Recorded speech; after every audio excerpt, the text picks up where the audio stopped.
Students, तो हमने RT act 2009 किया है, उसके बेसिस पर हम कुछ एमसीक्यूज अभी करने वाले हैं ताकि और क्लियरली आपको पता हो जाए। क्वेश्चन फर्स्ट कहता है कि निःशुल्क और अनिवार्य शिक्षा बालक को अधिकार 2009 के अंतर्गत किसी भी अध्यापक को निम्न में से किस कार्य के लिए नहीं लगाया जा सकता। अध्यापक को से हम क्या नहीं करा सकते, चुनाव संबंधी कार्यक्रम में, इसमें तो हम लगा सकते हैं। आपदा राहत कार्य में भी हम टीचर्स को लगा सकते हैं। 10 वर्ष पश्चात होने वाली जनगणना भी टीचर्स ही करते हैं। लेकिन पल्स पोलियो के कार्यक्रम में हम किसी भी अध्यापक को नहीं लगा सकते। पहले जो है पल्स पोलियो में आपको पता होगा जो गवर्नमेंट हॉस्पिटल्स हैं उन्हीं के जो एम्प्लॉयज़ हैं, जो आपके बच्चे आंगनवाड़ी वाले होते हैं, उन्हीं को लगाया जा सकता है पल्स पोलियो में। शिक्षा बिन बोझ के सूत्र वाक्य प्रथम किस रिपोर्ट ने प्रस्तुत किया था। शिक्षा बिन बोझ के मतलब विदाउट बैग वाला जो वाक्य था वो सबसे पहले कहाँ आया था, वो हमारा यशपाल कमेटी 1993 में आया था। ठीक है, इसी में सबसे पहले बात की गई थी कि बच्चों को विदाउट बैग होना चाहिए या बैग में से कम वजन होना चाहिए। ऐसा नहीं आप एक्स्ट्रा बुक्स मंगवा रहे हैं। आरटी एक्ट 2009 भारत में कब लागू हुआ था, वो हमारा लागू हुआ था। यहाँ पे RTE है, ये REIT लिखा गया। RTE एक्ट 2009 कब लागू हुआ था, 1 अप्रैल 2010 को। RTE एक्ट 2009 में कितने अध्याय, मैंने बताया था आपको थ्योरी में कि कितने अध्याय, हमारे 7 अध्याय हैं और 38 धाराएं हैं। ठीक है, और एक अनुसूची है। RTE एक्ट 2009 में किस धारा के अंदर आयु के अनुसार हमने पढ़ा था कि जिस आयु का होगा उसी क्लास में आपको एडमिशन देना होगा। ऐसा नहीं है कि आप किसी भी उसमें कम में दे दें और कहें कि ये तो बच्चा स्कूल गया ही नहीं था, इसको तो कम में देना होगा। तो वो हमारा धारा 4 में था। ये धाराएं आपको याद रखनी पड़ेंगी।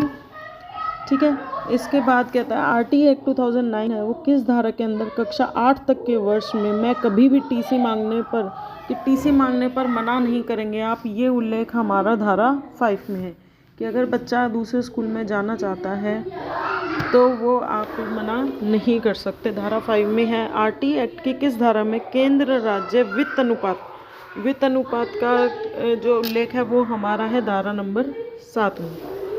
भारत में निःशुल्क और अनिवार्य शिक्षा की मांग सर्वप्रथम किसने की थी, सर्वप्रथम हमारे पास की थी गोपाल कृष्ण गोखले ने। उसके बाद उसकी बात की थी महात्मा गांधी ने की थी, लेकिन मांग जो है वो गोपाल कृष्ण गोखले जी ने की थी। ठीक है, RTE एक्ट के 2009 के अनुसार अनिवार्य शब्द का क्या मतलब है। अनिवार्य शब्द का मतलब है समुचित सरकार दाखिले उपस्थिति और प्रारंभिक शिक्षा की पूर्णतया सुनिश्चित भी करें। अनिवार्य का मतलब है पूर्णतः सुनिश्चित। ऐसा नहीं है जो आपके पास एडमिशन लेना है आपने सिर्फ उनकी एडमिशन दे दिया। आपको ये कोशिश करनी है कि मोस्टली जितना हो सके सारे बच्चे 100% बच्चे आपके पास एडमिशन ले। शिक्षक दिवस कब होता है हमारा, 5 सितंबर को। कब होता है हमारा, 5 सितंबर को। राष्ट्रीय शिक्षा दिवस कब मनाया जाता है, राष्ट्रीय शिक्षा दिवस हमारा मनाया जाता है 11 नवंबर को। टीचर्स डे, शिक्षक दिवस हो गया हमारा टीचर्स डे। टीचर्स डे हमारा कब मनाया जाता है, 5 सितंबर को। राष्ट्रीय शिक्षा दिवस नेशनल एजुकेशन डे हमारा 11 नवंबर को मनाया जाता है।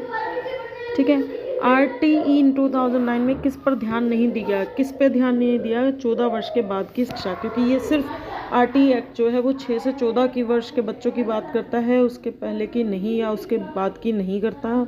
तो ये कब होगा हमारा, ठीक है। यूनेस्को की 21वीं सदी की शिक्षा के लिए संबंधी रिपोर्ट का शिक्षक क्या है। यूनेस्को ने जो शिक्षा संबंधी रिपोर्ट दिया उसका शिक्षक है learning the treasure with in. ठीक है, CWSN बालक कौन है, CWS बालक हमारे कौन से हैं, विशिष्ट आवश्यकता वाले बालक, जो बच्चों में कोई भी कमी है कि उन्हें देख नहीं सकते या थोड़ा कम सुनते हैं, इस तरह के जो बच्चे होते हैं विशिष्ट आवश्यकता है, जिनको स्पेशल नीड होती है किसी भी चीज़ की, तो वो होते हैं हमारे CWSN वाले बालक। RTE 9 में किस शिक्षा पर बल दिया, किस में दिया है, समावेशी शिक्षा, जिसे हम इंक्लूसिव एजुकेशन भी बोलते हैं। सबसे ज़्यादा इन पे बल जो है इंक्लूसिव एजुकेशन पे दिया गया है, मतलब हर तरह के बच्चे, चाहे वो कम गरीब हैं, चाहे वो किसी चीज़ से परेशान है, किसी बीमारी से, तो भी उनको इकट्ठे मिलाकर सारा पढ़ाया जाए, वो होता है हमारा इंक्लूसिव एजुकेशन। RTE 2009 में कौन सा प्रावधान नहीं है, 6 से 14 का है, निजी विद्यालय में कमज़ोर बच्चों का 25 वाला भी है, पूर्व शिक्षा पर बल भी है, लेकिन विद्यार्थी अनुपात 1 से 25 नहीं है हमारा, 1 से 30 है या 1 से 35 है अकॉर्डिंग टू क्लासेस। ठीक है, अब कुछ वन लाइनर क्वेश्चंस भी कर लेते हैं। यदि प्राथमिक स्तर पर एक विद्यालय में कुछ 240 बच्चे हैं तो इसके लिए कितने अध्यापक होंगे? 240 डिवाइडेड बाय 30, क्योंकि 30 पे रहेगा प्राथमिक के लिए 3 8 जा। ठीक है, प्राथमिक स्तर पर 8 है, लेकिन इन्होंने क्या कहा है 240। आपको पता है कि 240 के लिए अगर 200 से ऊपर होते हैं तो हम उनको 35 रेशो कर सकते हैं। ठीक है, तो हम उसको क्या कर सकते हैं 35 रेशो में या फिर 40 रेशो में भी कर सकते हैं। 45 4 6 जा से तो 6 अध्यापक चाहिए। ठीक है, अगर 200 से ऊपर है तो हम 40:1 इंक्रीज कर सकते हैं, तो इसको 30:1 ना करिएगा, कंफ्यूज मत होइएगा।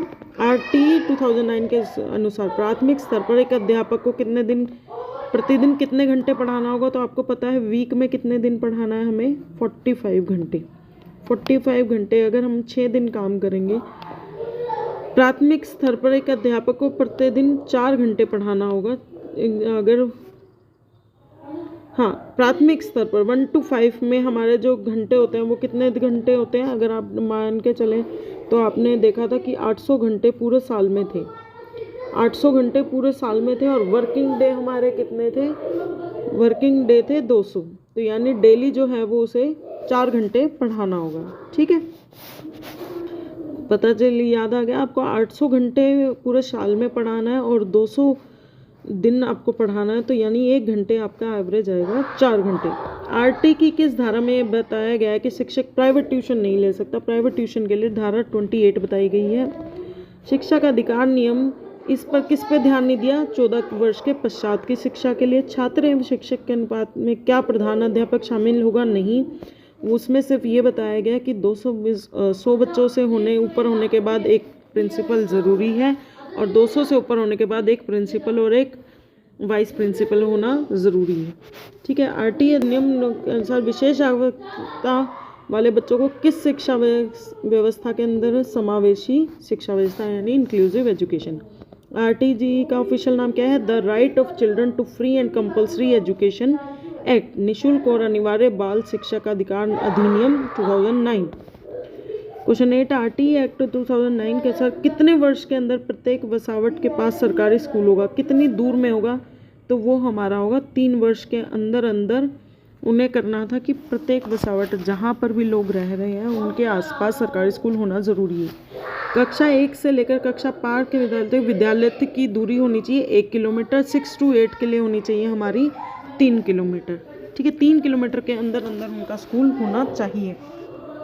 एक 9 साल का बच्चा जो कभी भी स्कूल में नहीं गया तो RT के अनुसार किस में जाएगा? तो RT के अनुसार वो जाएगा कक्षा 4 में, क्योंकि 6 साल का बच्चा फर्स्ट क्लास में जाएगा तो 7 का 2 में, 8 का 3 में और 9 साल का बच्चा 4th क्लास में जाएगा। ठीक है, आप उसे मना नहीं कर सकते, आप उसको एक्स्ट्रा एफर्ट के साथ उसे 4th कक्षा के अनुरूप एक्स्ट्रा पढ़ाएंगे, लेकिन आपको एडमिशन उसको 4th क्लास में ही देना होगा। कुल कितनी धाराएं हैं? 7 अध्याय, 38 धारा और 1 अनुसूची। किस अध्याय में सर्वाधिक धाराएं? हमारे अध्याय 4 में है, 12 से 28 यानी 16 धाराएं, ये भी याद रखिएगा। RT एक्ट में किस धारा के अंतर्गत विद्यालय प्रबंधन समिति का प्रावधान है? धारा 21 में।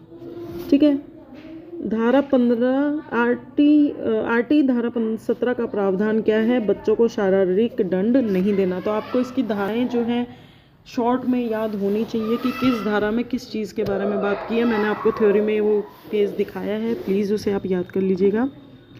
RT के तहत उच्च प्राथमिक स्तर पर एक अध्यापक कितने दिन पढ़ाना होगा? उसमें 4.5 घंटे, क्योंकि आपने भी देखा था कि उनको टोटल जो है वो 1000 घंटे पढ़ाना है और उनके जो है टोटल वर्किंग डे है ये, तो इसको अगर आप काटेंगे तो 4.5 घंटे आपका आ जाएगा। ठीक है, RT 2009 में किस धारा में ये बताया कि एक बच्चों को शारीरिक दंड नहीं देना है? तो धारा 17। देखिए अभी ये क्वेश्चन आया था कि किस में पहले धारा के बारे में पूछ लिया कि धारा में क्या है, और कई बार आपसे ये पूछ लेगा कि ये दंड है, ये कौन से धारा में है, ये बात कौन सी धारा में है। 18 शिक्षा अधिनियम 2000 में किस धारा में छात्र एवं शिक्षक अनुपात का वर्णन है? धारा 25 में। ठीक है, ये आपको याद ही करनी पड़ेंगी, इसका कोई और तरीका नहीं है। कक्षा 1 से 5 तक के बालकों के संबंध में विद्यालय के आसपास कितने किलोमीटर की दूरी है? 1 से 5 के लिए 1 किलोमीटर है, आपको पता है। R3 9 के तहत अध्यापकों के प्रशिक्षण के मानकों का विकास में लागू करने का अधिकार किसे होगा? केंद्र सरकार को। अध्यापक टीचर्स के लिए जो ट्रेनिंग है, टीचर्स डे ट्रेनिंग के जो रूल्स और रेगुलेशंस हैं और उसको एग्जीक्यूट करना है वो केंद्र सरकार करेगी। RT एक्ट की कौन सी धारा अध्यापकों के कर्तव्य से है? वो धारा 24। एक प्राथमिक में 1 से 5 तक में कुल 62 विद्यार्थी हैं, तो अनुसार कितने होंगे? 62 हैं तो आपको कराने पड़ेंगे 3। ऐसा नहीं है कि 30 हो गया तो 30 दूनी 60 फिर 2 ही होंगे, नहीं, उन्होंने स्पेशली मेंशन किया हुआ है 61 से 90 तक आपको 3 शिक्षक कराने पड़ेंगे, चाहे वो एक ही बच्चा फालतू हो या 2 बच्चा, लेकिन आपको 3 कराने चाहिए। एक प्राथमिक शिक्षक को शिक्षक और तैयारी के लिए कितने कार्य घंटे सप्ताह अंतर्विहित गए हैं? वो है हमारे 45 डेज, जिसके अंदर आपका पढ़ाना प्लस उसकी तैयारी भी है। भारत सरकार ने बच्चों के लिए मुफ्त शिक्षा अधिनियम किस वर्ष में लागू किया था? लागू उन्होंने 2009 में किया था, पास 2009 में किया था, लागू 2010 में किया था। भारत शिक्षा के बच्चों को मौलिक अधिकार घोषित करने वाले विश्व का कौन सा देश है? 135वां।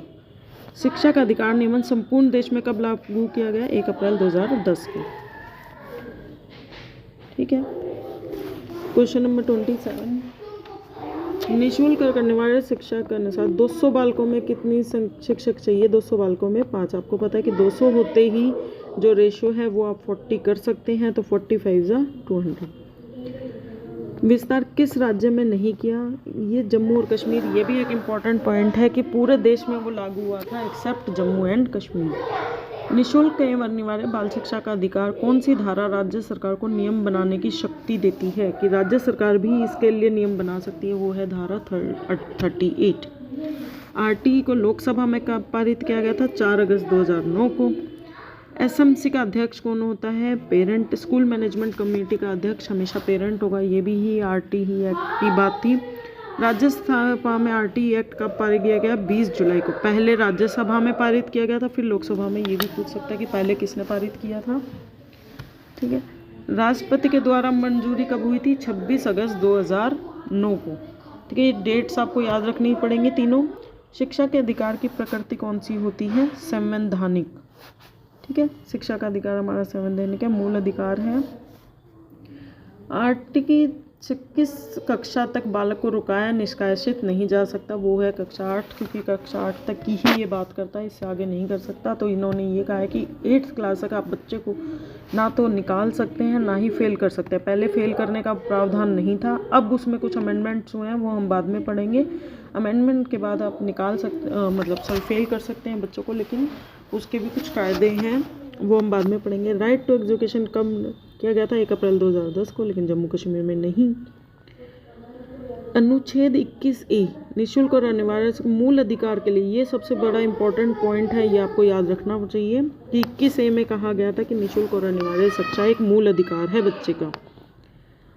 प्राथमिक छात्र और शिक्षक का 30, ये वही क्वेश्चन रिपीट होते आ रहे हैं जो मैंने आपको कराए कि 800 से घंटे होते हैं, 200 दिन होंगे, कौन से वर्ग के बच्चों में है। ये पहले 6 से 14 था, बाद में चेंजेस होने के बाद ये 4 से 14 की बात की गई है। इसके अंदर कितने % सीट रिजर्व्ड होती है? 25%। 150 बच्चे हैं तो 100 से ऊपर होते ही एक प्रिंसिपल होना चाहिए और 5 शिक्षक होने चाहिए। ठीक है। 2009 में उच्च 6 से 8 के लिए शिक्षक का अनुपात क्या है? 35/1। और 6 से 8 तक कितने होने पर प्रधान जो है 100 से अधिक। ठीक है, ये सब मैंने आपको बताया, आपको अच्छी तरह याद हो गया। 45 क्वेश्चन 1 लाइनर हो गए हमारे, उससे पहले आपके MCQ कराए गए थे 20। तो आई होप अब तो आपको बिल्कुल RT एक्ट में क्लियर हो गया होगा, इससे बाहर कोई क्वेश्चन नहीं आता। अगर आप इतना भी कर लेंगे तो आपके 1 या 2 क्वेश्चन जो भी आएंगे वो आपके बिल्कुल क्लियर हो जाएंगे। Thanks for watching my video.